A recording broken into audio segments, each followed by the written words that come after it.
if you're someone who is really empathic, or if you struggle with codependence, or you experience both of those two things, then you're going to want to watch this video today, because I'm going to be talking about the difference between being an empath and struggling with codependence, and why these are two very separate things, but they can be connected.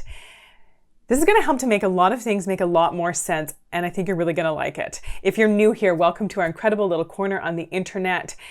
Take a second, introduce yourself in the comment section below, and if you are back again, take a second and say hello. Love getting to chat with you all in the comments. If you haven't already, whether you've been here for a while or you're brand new, make sure you subscribe to the channel. The subscription bell is right there so that we can make sure that you are getting notifications when I put out new videos. Either way, my name is Kristina. I'm a registered clinical therapist, researcher, a coach, and the creator of my membership community, the Shift Society. I have a master's degree in counseling psychology, and I work to help heart-centered go-getter men and women break through the crap that is holding them back so that they can like themselves and their lives more every day.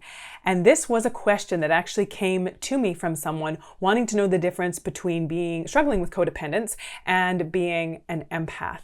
And I'm really clear about that. I don't really like calling people codependent, that this is something that you might struggle with, something that a way of behaving and a way of interacting that you learned, that you absorbed at some point in your development. But labels, I don't know. I don't think that they are always all that helpful, unless you find it helpful to be like, hey, I'm codependent, and that feels empowering, and that feels enlivening, and that feels enriching for you, then absolutely, you do you. But I just don't like labeling in that way.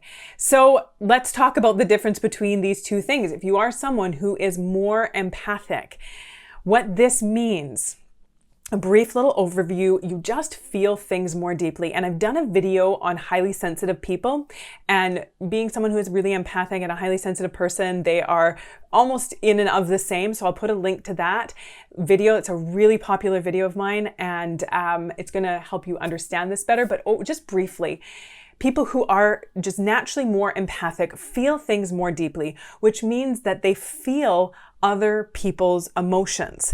They are usually more impacted by other people's feelings, that they kind of take it in a little bit more. But let's talk about the difference there with codependence, because one of those key differences, and it's a key in what I just said, people who are more empathic tend to take other people's emotions in, where people who struggle with codependence tend to take other people's emotions on. They tend to feel responsible for other people's feelings. And there's another key difference here, is when someone is struggling with codependence, because they take those emotions both in and on, they need the other person to be okay so that they can be okay. They can't just empathize and understand what someone is going through. They tend to feel those feelings so deeply and take them on and don't know what to do with them and get almost crushed under them. Maybe that's a bit of an extreme word, but they get impacted by, they get weighed down by them, they get thrown off by them. And so where codependence starts to step in is when we start to need someone else to be okay so that we can be okay. Our emotional state is tied into someone else's. It is dependent, right? There's the term codependent. It is dependent on someone else's emotional state. So then we need other people to be okay so that we can be okay, so that we end up stopping at nothing often to make them feel better, so that we end up doing things like abandoning ourselves, like forgetting ourselves, like doing things that we don't want to do, not listening to ourselves, things like people pleasing and over functioning and over stressing and over worrying and sometimes even over meddling in other people's stuff because we need them to feel better so that we can feel better. Another kind of simple difference between being someone who's empathic and someone who struggles with codependence is when we are empathic, we can say to someone, I understand you. I think I can understand at least what you're feeling. And someone who struggles with codependence says, I need to fix you. Because that well-being is so fused to the other person's, it becomes necessary for us to fix them, to solve their problem, to meet their need, to meet their request, to pad their emotions, to try to, walk around on tiptoes, trying not to set them off, not let anything come in and throw them off, because when they're thrown off, then we get thrown off. And so that's where the codependence part comes in. Now, being someone who is empathic doesn't mean that we don't care about other people. It doesn't mean we're just like, okay, well, you're just going to suffer and I'm not getting pulled into it. So, just good riddance. Absolutely not. But the difference is that you can be there. If you're an empathic person without the codependent part, you can be there with someone. You can be there in the process with them. But your mental and emotional well-being is not tied into their outcome. You can accept them not being okay, because you know that you can't ultimately fix it for them. You might be able to put a Band-Aid on it. You might be able to do something now that's going to make them feel better in the moment, but ultimately you're not going to be able to fix their problems. You can't heal them. You can't solve everything for them.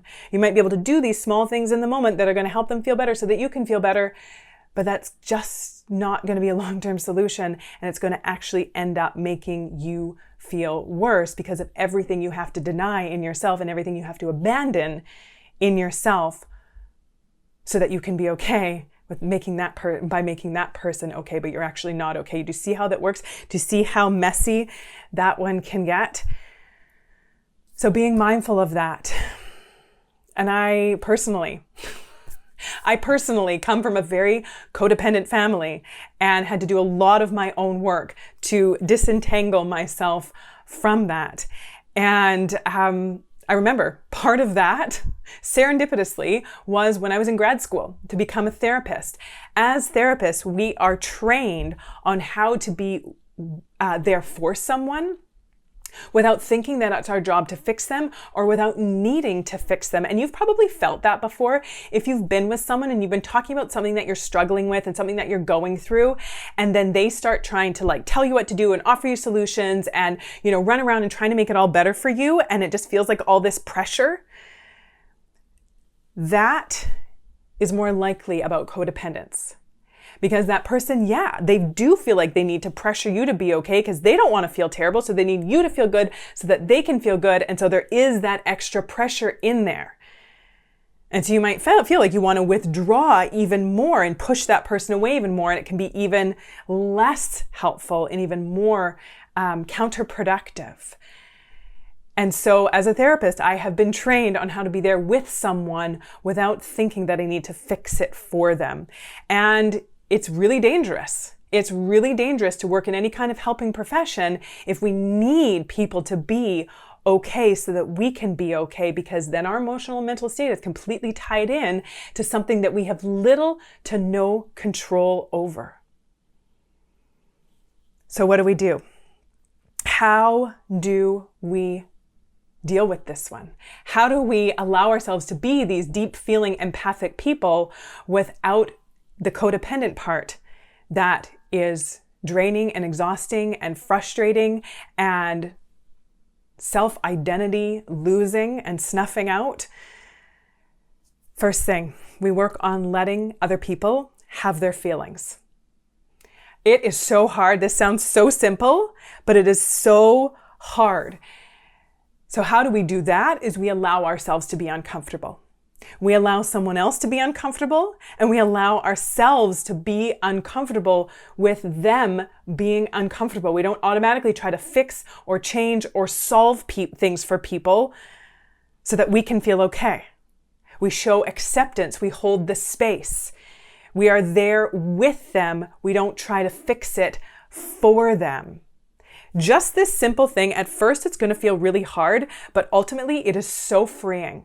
When you can just be there with someone and listen to them and know that you don't have to fix it and ultimately you can't fix it, it feels better for them to have that space to just openly and freely process through what they're feeling, just have someone listening, it is so powerful. More often than not, people actually end up coming to their own solutions. People end up coming to their own wisdom. They often don't even need our wisdom. They need the space to be able to connect with their own inner wisdom. And so, as hard as it can be at first to be able to sit with someone else's discomfort and ultimately then our own discomfort, it is freeing. And also remembering that we don't need to save people. Because you can't. I can't save anyone. I'm a therapist and I cannot save anyone. I can give you the tools, but I can't do the work for you. I can't make you pick it up the hammer and start, hammering the nails in. I can say, here's the hammer, here's how to use it, but I can't force you to put it in your hand and use it. I mean, I probably could, but it probably wouldn't be a great strategy because then there'd be two of us doing the work and not a lot would be getting done. And as soon as I let go, you'd let go and we'd be back to exactly where we started. And so recognizing that you can't save anyone, you can offer them suggestions, you can offer them advice, you can offer them some tools and some helpful things, but ultimately it is up to them whether or not they pick it up and use it. And if you can be present in the process and unattached from the outcome, it frees you, and it frees them.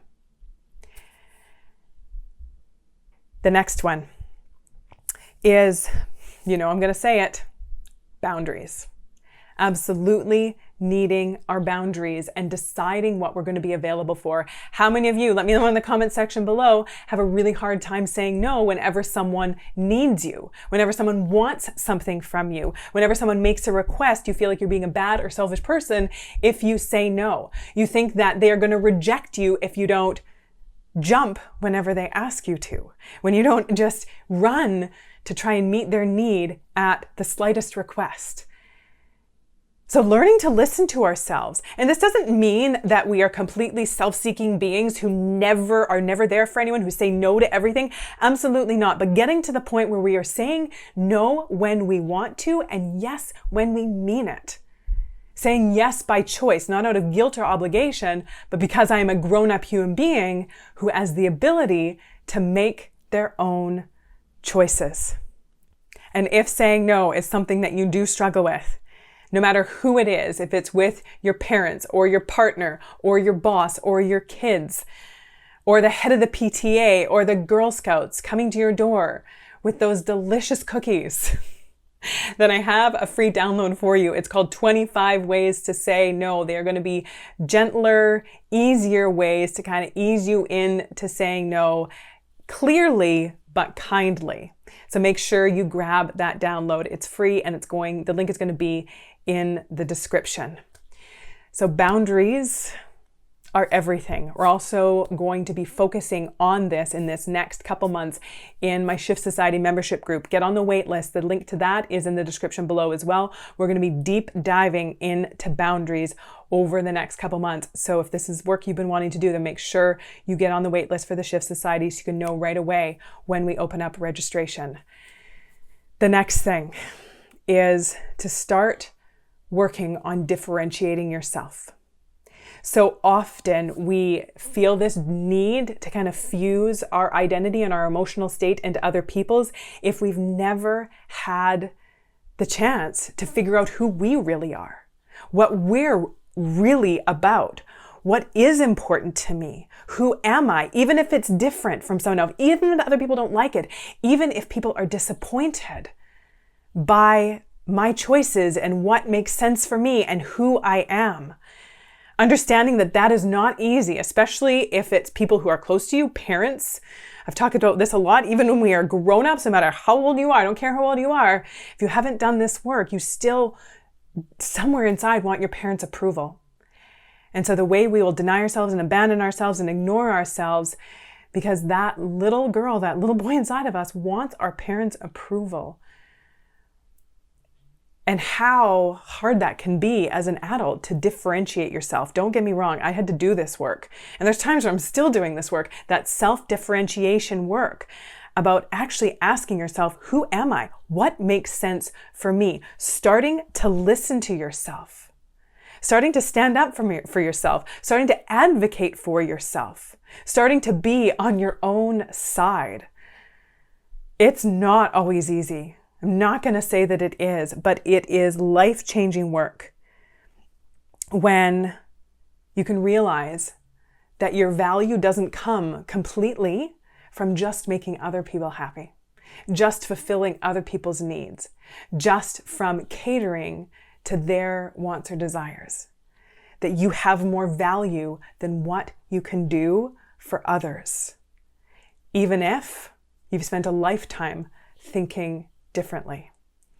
And another part of this is knowing that as you start to do this work and start setting those boundaries and start differentiating yourself and start being your own person and listening to yourself and not trying to meet everyone's needs and be there for everyone and pad their emotions, that some people are not going to like it.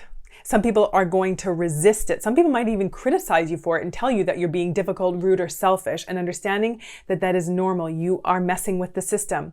Even if the system was totally dysfunctional, you are still messing with it. And people understood the way the system worked in that dysfunction. It was like this functional dysfunction. And now you're pulling out of it, and the system is going into chaos. And the system, even if it's just a relationship system between two people, it's even more so when it's in a family, within your nuclear family. You'll notice that coming up maybe with several family members, that there is going to be that resistance, but knowing that it doesn't mean you're doing anything wrong. It just means that you're doing something different, and their brains are having a hard time adapting and adjusting. Some of them will. Some of them won't. And that is the truth. That is the hard part, is that there will be some relationships in your life who do not want to be in a relationship with you if you are not there to cater to them.